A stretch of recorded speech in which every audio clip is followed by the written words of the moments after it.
Welcome to Growth Mindset Success, where your journey to personal excellence begins. Here, we unlock powerful ideas and timeless wisdom from the world's most influential books on success, mindset, and motivation. In a fast-paced world, you need guidance that inspires and equips you to act, improve, and rise. That's what we deliver. No fluff, just value. Whether you're an entrepreneur, dreamer, or seeker of clarity and purpose, you're in the right place. So sit back, relax, and get ready to grow.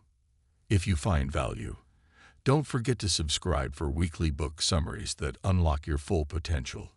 Let's dive in. Chapter 1. Introduction. The Power of Thoughts. Hill begins by telling us that thoughts are things.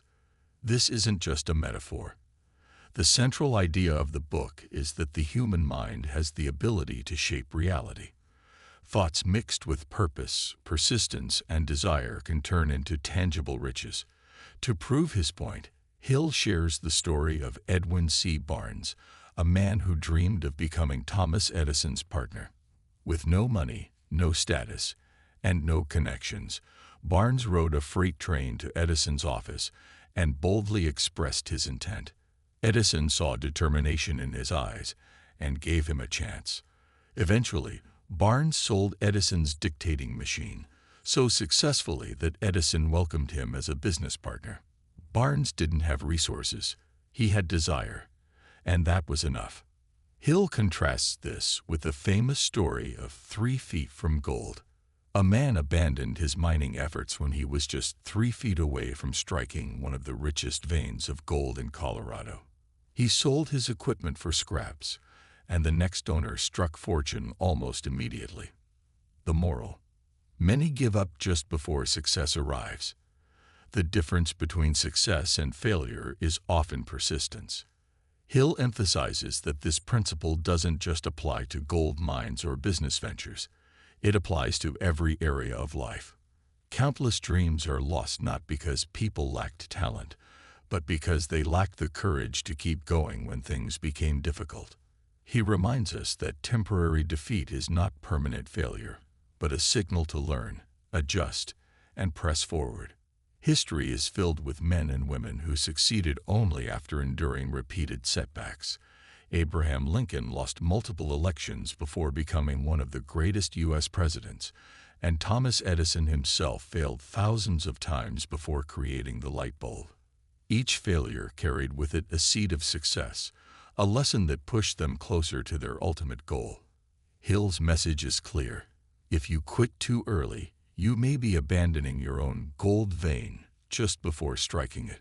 Success requires more than desire. It requires persistence that refuses to bend to discouragement or defeat. Chapter 2. Desire, the starting point of all achievement. Hill calls desire the starting point of all riches. It's not enough to casually want something. You must be obsessed with it. He gives a 6-step formula for turning desire into riches. Decide exactly what you want. Determine what you'll give in return. Set a clear deadline. Create a plan of action. Write it all down, and repeat this statement daily with emotion.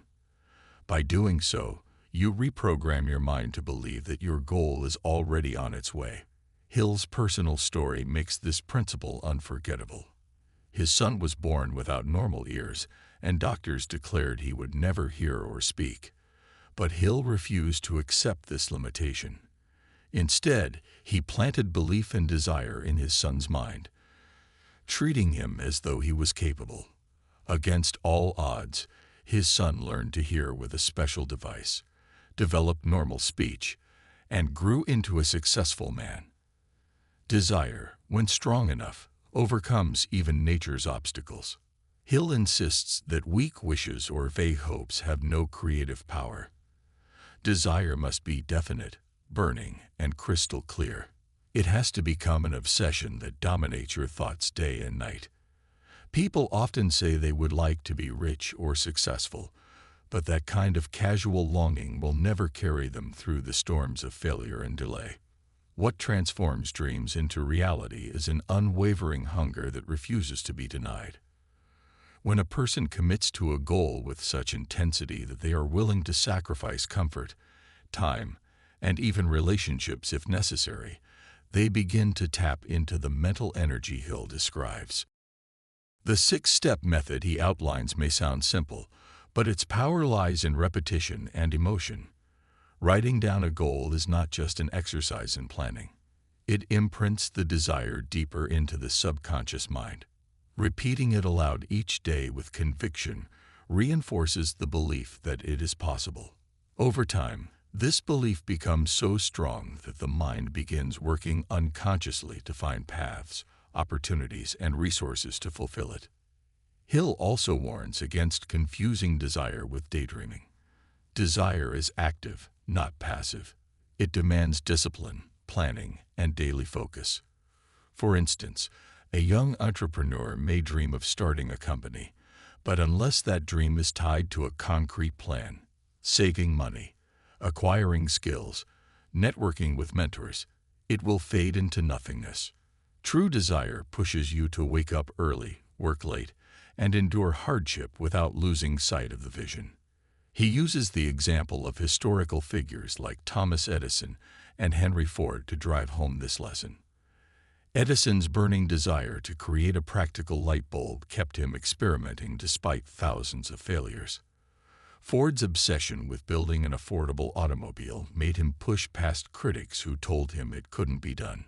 Both men succeeded not because they were the smartest in the room, but because their desire burned hotter and lasted longer than anyone else's doubt. In essence, Hill teaches that desire is the fuel of achievement. It sets everything else in motion. Without desire, faith has nothing to attach to, autosuggestion has nothing to program, and imagination has no vision to build upon. Desire is the spark that ignites every other principle in the philosophy of success. When you truly want something with all your heart, the universe seems to bend in your favor, but only if you back that desire with relentless action and persistence. Chapter 3. Faith. Believing in your desire. Faith, Hill explains, is a state of mind that can be induced by affirmations or repeated instructions to the subconscious mind. Faith transforms desire into belief and then into action. He describes how affirmations and positive emotions strengthen faith, while fear and doubt destroy it. Successful people visualize themselves already in possession of their goal. This visualization creates a belief so strong that the subconscious accepts it as reality, guiding actions and decisions that align with success.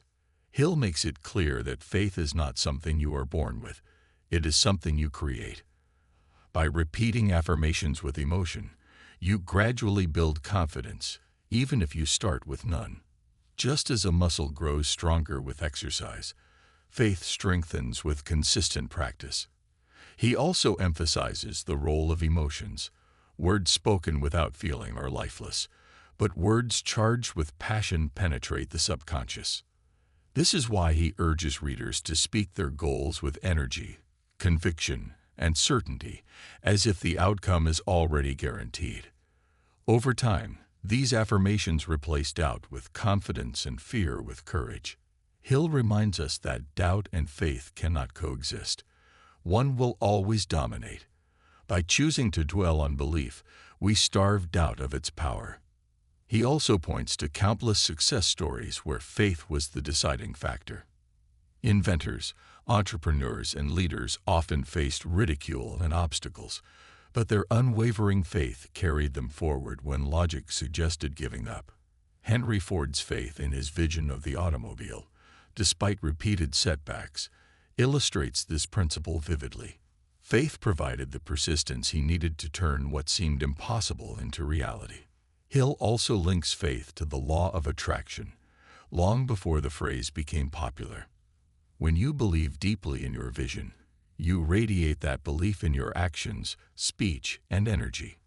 This attracts people, opportunities, and resources that align with your goal. Faith acts like a magnet, pulling you toward the circumstances needed for success. Ultimately, Hill teaches that faith is the bridge between thought and reality. Without faith, desire remains just a wish. With faith, desire transforms into a driving force that compels action and attracts results. It is the invisible force that makes the unseen become seen and the impossible become possible. Chapter 4. Autosuggestion. Programming the subconscious. Autosuggestion is the process of influencing the subconscious through repeated affirmations. It's about feeding your mind with intentional thoughts until they dominate your actions. Hill insists that we must deliberately plant the seeds of our desires through daily affirmations. By combining these affirmations with strong emotion, we ensure they take root in the subconscious mind. For example, a salesperson who begins every day by affirming, "I close deals with confidence and skill," will gradually rewire their subconscious to act with confidence, even in difficult situations. Hill emphasizes that the subconscious mind does not judge or filter. It accepts whatever is repeated with feeling. This is why people who constantly think negative thoughts attract failure, while those who focus on positive visions of success prepare themselves for achievement. Autosuggestion is like programming a machine. The quality of the output depends on the input. To make autosuggestion work, Hill advises combining affirmations with visualization. When you repeat a statement such as, "I am building wealth every day," you should also picture yourself living that reality, seeing the lifestyle, feeling the emotions, and imagining the benefits. The more vivid the image, the more powerfully it impresses itself upon the subconscious. He also warns that autosuggestion requires consistency. One cannot repeat affirmations half-heartedly or only when convenient. It must become a daily discipline, like brushing your teeth or eating a meal.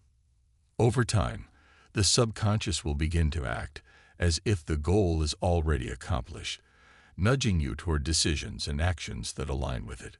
Hill uses the analogy of planting seeds in a garden. Affirmations are the seeds, emotions are the water, and persistence is the sunlight. If you neglect any one of these, the garden will wither.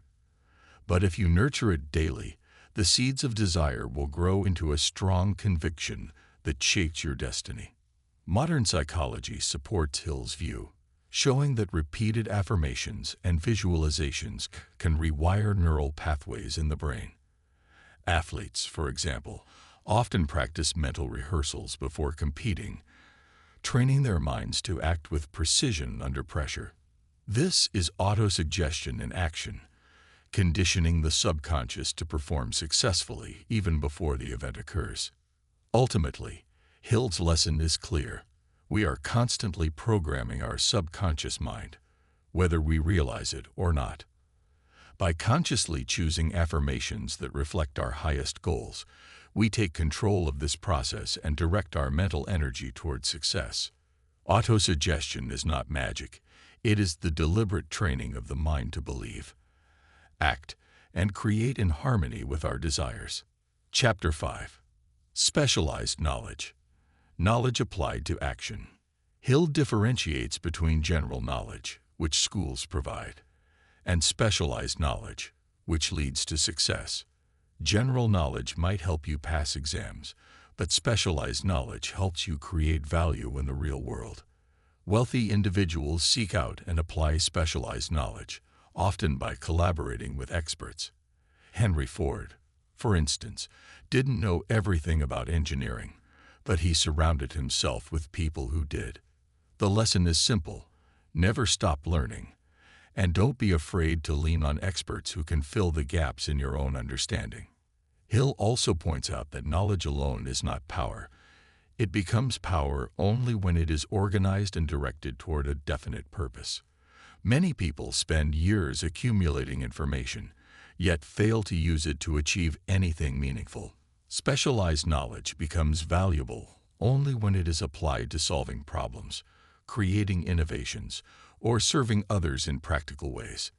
He encourages readers to be resourceful. If you don't personally have the knowledge you need, build a team or a network of those who do. This is why partnerships, masterminds, and mentorships are so vital. Successful leaders rarely succeed alone. They succeed because they know how to gather the right minds around them. Another key point is that specialized knowledge must evolve with time. What worked yesterday may be outdated tomorrow. Hill stresses the importance of continuous learning through courses, books, observation, and experience. The moment you stop growing, you risk becoming irrelevant. He even advises turning knowledge into a business. Many fortunes have been built by individuals who package their expertise into services, books, or training programs. Specialized knowledge is not just something you acquire. It can also become the very product you sell. Chapter 6. Imagination, the workshop of the mind. Every great success begins with an idea, and imagination is where ideas are born. Hill describes two forms of imagination: synthetic imagination, which rearranges existing ideas into new combinations, and creative imagination, which produces entirely new concepts, often through intuition or flashes of inspiration. He urges us to train our imagination by writing down ideas, daydreaming productively, and brainstorming solutions. Consider how entrepreneurs like Walt Disney imagined entire worlds before they existed. Imagination, when combined with desire and faith, becomes the birthplace of wealth. Hill reminds us that every invention we enjoy today began as a simple thought in someone's mind. The airplane, the smartphone, even the clothes we wear, all were once nothing more than ideas. Imagination acts as the bridge between desire and reality, turning visions into practical results. He also stresses that imagination must be exercised, just like a muscle. The more you use it, by solving problems, exploring possibilities, or experimenting with new approaches, the stronger it becomes. Synthetic imagination allows us to improve existing systems, products, or strategies by combining old concepts in new ways. Creative imagination, on the other hand, often comes in moments of silence, reflection, or inspiration. Many breakthroughs, Hill notes, arrive during times of deep thought, or when the mind is most relaxed. That's why great thinkers throughout history valued solitude, meditation, or long walks. They created space for inspiration to flow. The lesson is clear. Imagination is not just for artists or inventors. It is a tool for anyone seeking success. Whether you are an entrepreneur, a student, or a leader, imagination allows you to see opportunities where others see obstacles, and to create solutions before problems overwhelm you. Chapter 7. Organized planning. Turning desire into action. Desire and imagination must eventually become action, and that requires organized planning. Hill warns against waiting for the perfect plan. Instead, he insists that even imperfect plans must be acted upon quickly, with persistence. Organized planning also includes surrounding yourself with a mastermind group, people who share your vision, challenge your ideas, and provide accountability. This collaborative effort multiplies your chances of success. When plans fail, the answer is not to give up but to revise the plan and keep moving forward. Hill stresses that most people fail not because they lack ambition, but because they lack a definite plan. A vague hope or scattered effort will not build success. Only a well-structured plan, backed by continuous action, can do that. Even the greatest ideas remain worthless until they are organized into steps and executed with discipline.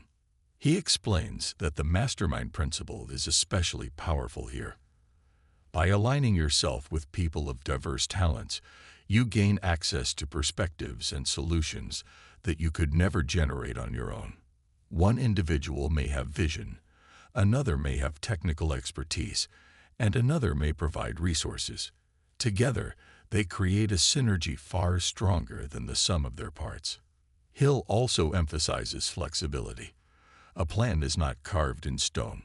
It must evolve as new information and circumstances emerge. Many people abandon their dreams when their first plan collapses, but Hill insists this is the wrong approach. The correct response is to analyze what went wrong, make adjustments, and try again with renewed energy. Persistence combined with adaptable planning is the formula for eventual triumph. He also makes it clear that procrastination is the enemy of organized planning.